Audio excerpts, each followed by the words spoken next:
दोस्तों अपराध चाहे कोई भी हो, अपराध चाहे कॉग्निजेबल ऑफेंस हो या फिर नॉन कॉग्निजेबल ऑफेंस हो, दोनों ही अपराध में देखा जाए तो जो सामने वाला जिस पर वो कंप्लेंट रजिस्टर की गई या फिर जिसके अगेंस्ट एफआईआर कटती है, उस व्यक्ति को अरेस्ट होने का खतरा बना ही रहता है और वो सोचता है कि अरेस्ट होने से मैं कैसे बचूं।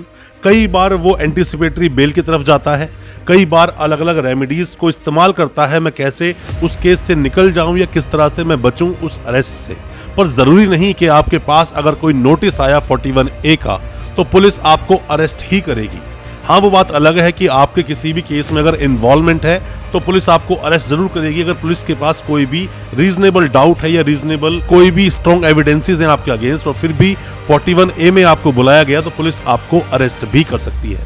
41A का नोटिस क्या बोलता है? क्या आपको पुलिस डायरेक्ट रूप से अरेस्ट कर लेगी अगर आप पुलिस स्टेशन जाते हैं और आपको मिलता है 41A का नोटिस, या फिर अगर आप जाते हैं 41A के नोटिस पर किसी भी पुलिस स्टेशन में या कहीं पर भी जिस एजेंसी ने आपको बुलाया है, तो क्या वो आपको अरेस्ट कर ही नहीं सकते? क्या बोलता है अपने देश का कानून, क्या बोलते हैं जजमेंट, आज उन्हीं सब पर हम बात करेंगे। कोशिश करूंगा कि इसी एक वीडियो से आपके सभी तरह के डाउट क्लियर हो जाए 41A नोटिस को लेकर। ज्यादा कुछ जानने के लिए CRPC 41A के बारे में दोस्तों बने रहिए हमारे इस वीडियो के साथ। नमस्कार दोस्तों, स्वागत करता हूं फिर एक बार आप सभी का अपने इस YouTube चैनल पर जिसका नाम है फाइट फॉर ट्रू। मेरा नाम है वीरेंद्र वर्मा। जैसा आप सभी जानते हैं, हम इसी तरह की लीगल अवेयरनेस की वीडियोस आपके लेकर आते हैं और आपको बनाते हैं कानूनी जानकार। सबसे पहले दोस्तों आपको पता होना चाहिए क्या बोलता है CRPC का section 41A, notice of appearance before police officer. मतलब किसी भी पुलिस ऑफिसर ने आपको एक नोटिस भेजा और बोला कि इस फला डेट को इतने बजे आप पुलिस स्टेशन में आए और अपनी अपीयरेंस को आप नोट करवाए, आपका नाम आया है किसी भी केस में और किस तरह से डाउट करते हैं आपके ऊपर वो, या फिर क्या उनके पास रीजनेबल ग्राउंड्स हैं आपको बुलाने के लिए, उसलिए आपको बुलाया गया पुलिस स्टेशन में। अब सवाल ये आता है कि सर हम पुलिस स्टेशन जाएं या नहीं, कहीं ऐसा तो नहीं कि सीधा पुलिस हमें अरेस्ट कर लेगी। उसके लिए दोस्तों आपको जानना चाहिए अरनेश कुमार का जो जजमेंट आया, Arnesh Kumar versus state of Bihar का, जिसमें बोला गया कि अप टू 7 इयर्स या फिर लेस देन 7 इयर्स के जितने भी मामले होते हैं उसमें पुलिस आपको एक 41A का नोटिस देगी। चीटिंग का मामला भी इन्हीं मामलों में आता है जिसमें पुलिस आपको एक नोटिस देगी, सीधा आपको अरेस्ट करेगी नहीं। और यहीं पर जब पुलिस वाले सुप्रीम कोर्ट के आदेश जो होते हैं या गाइडलाइंस होती हैं, जजमेंट्स आते हैं, जो पुलिस वाले उन्हें मानते नहीं हैं, उनके अगेंस्ट भी कुछ और गाइडलाइंस दी गई और जजमेंट्स आए। मैं एक जजमेंट का नाम आपको बताना चाहूंगा उनमें से। और जो पुलिस वाले इस 41A की अवहेलना करते हैं, नहीं मानते हैं और अपने ही कानून को चलाने की कोशिश करते हैं, उनके लिए भी एक जजमेंट आया, Satyendra Kumar until versus CBI। आप इसको पढ़ेंगे तो यहाँ पर फटकार भी लगाई गई और बातें भी बताई गई, जो पुलिस वाले इन चीजों को नहीं फॉलो करते हैं उनके अगेंस्ट एक्शन होना चाहिए, ये भी कहा गया इस जजमेंट में। अब दोस्तों बात ये आती है कि 41A का नोटिस आपके पास आए तो आप क्या करें। दोस्तों अगर आपकी इन्वॉल्वमेंट नहीं है, ना के बराबर आपकी इन्वॉल्वमेंट है, तो मेरा मानना है आपको पुलिस स्टेशन जाना चाहिए और पुलिस के पास जाकर अपनी सारी बातों को बताना चाहिए। डिटेल में आप बताइए, आपने कुछ नहीं किया है तो मेरा मानना है कि पुलिस आपको ऐसे अरेस्ट करेगी नहीं। और अगर पुलिस के पास कोई रीजनेबल कोई डाउट्स है या कोई भी एविडेंसेस है तो वो पुलिस को शो करने होंगे। ऐसा नहीं कि सीधा 41A का नोटिस दे दिया तो आपको अरेस्ट कर ले।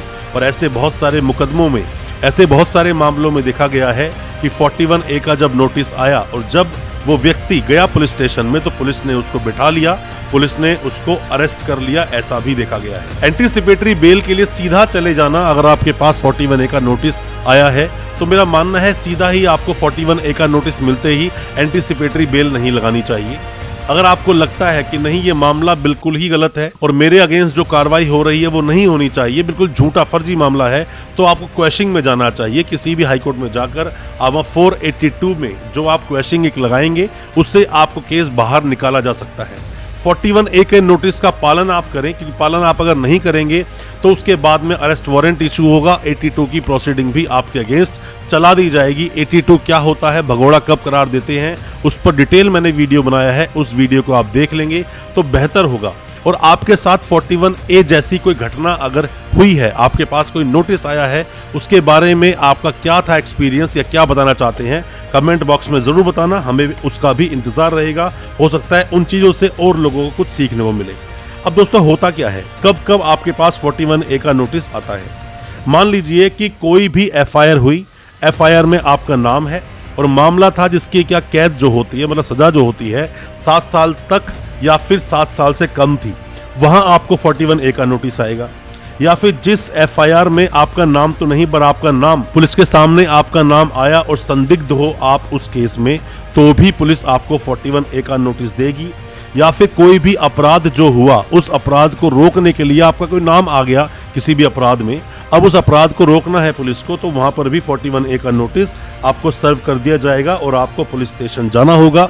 हालांकि बहुत सारे स्टेट में मैंने देखा है कि पुलिस वाले 41A को सीरियसली लेते नहीं है।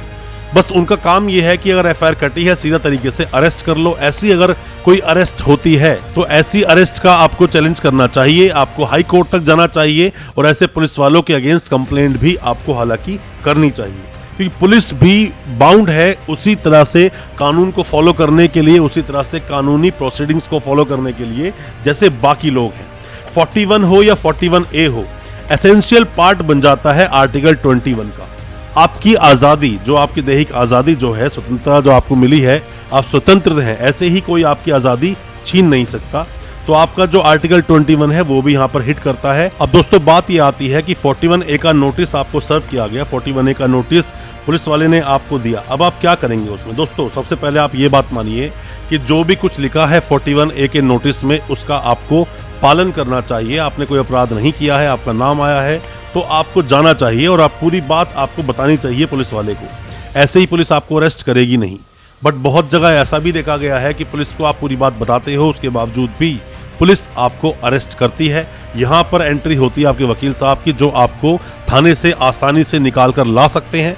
41D में ये बताया गया है कि किसी को भी अपने पसंदीदा या फिर जिससे आप चाहते हैं केस की पैरवी करवाना, उन वकील साहब से मिलने का आपको पूरा अधिकार है। और मेरा मानना तो यह है 41A का नोटिस अगर आपके पास आया है तो आपके कोई जानकार हैं, जो कानूनी जानकार हैं या वकील साहब कोई आपके जानकार हैं, आप उन्हें साथ लेकर जाएं। हो सकता है कि आपके साथ कोई मिसहैपनिंग होने वाली हो तो उस चीज से आप बच जाएं। अगर आपके वकील साहब होंगे तो कानूनी टर्म्स को यूज करके आपको वहां से वो निकाल कर जरूर ले आएंगे।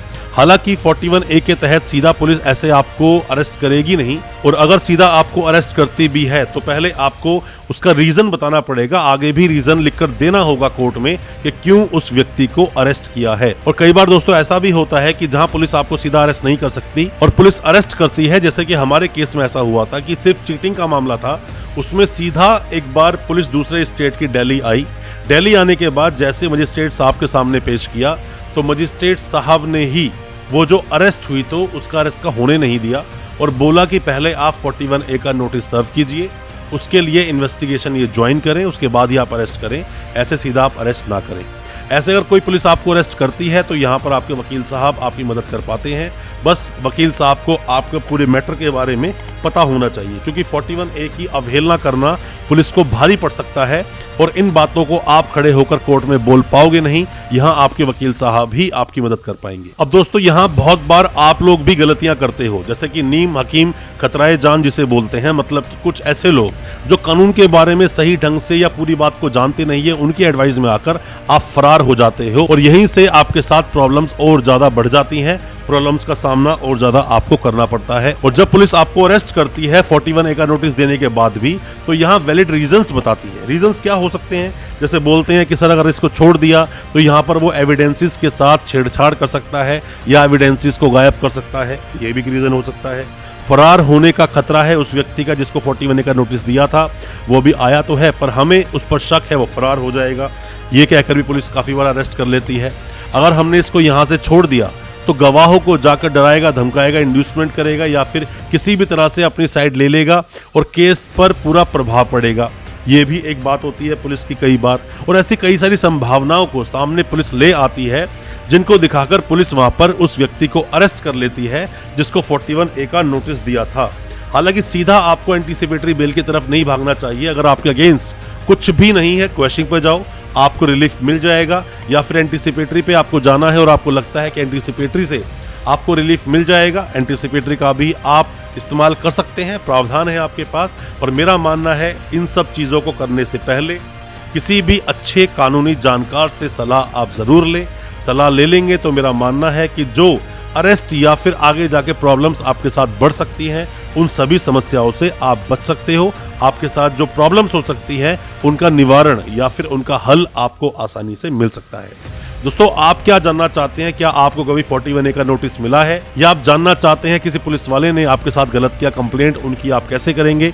कमेंट बॉक्स में अपने सवाल जरूर पूछना। कोई सलाह चाहते हैं आप हमें व्हाट्सएप पर मैसेज करें या अपने कमेंट बॉक्स में जाकर सवाल को पूछें, हम आपको रिप्लाई जरूर करेंगे और कोशिश करेंगे आपको भी जानकार बनाने की। जो भी कोई प्रॉब्लम्स आपके साथ हुई है उसके सॉल्यूशन आपको प्रॉपर तरीके से देने की। दोस्तों, अच्छा लगा आज का वीडियो? हमारी वीडियो को ज्यादा से ज्यादा अपने दोस्तों, परिजन, परिवार में शेयर करें ताकि वो भी अपने आप को कानूनी जानकार बना सके, और हमारे चैनल को अभी सब्सक्राइब करें, साथ में लगा बेल आइकन जरूर दबा दें ताकि इसी तरह की लीगल अवेयरनेस की वीडियोस हम आपके लेकर आ सके सबसे पहले। बहुत बहुत शुक्रिया, धन्यवाद हमारी इस वीडियो के साथ बने रहने के लिए।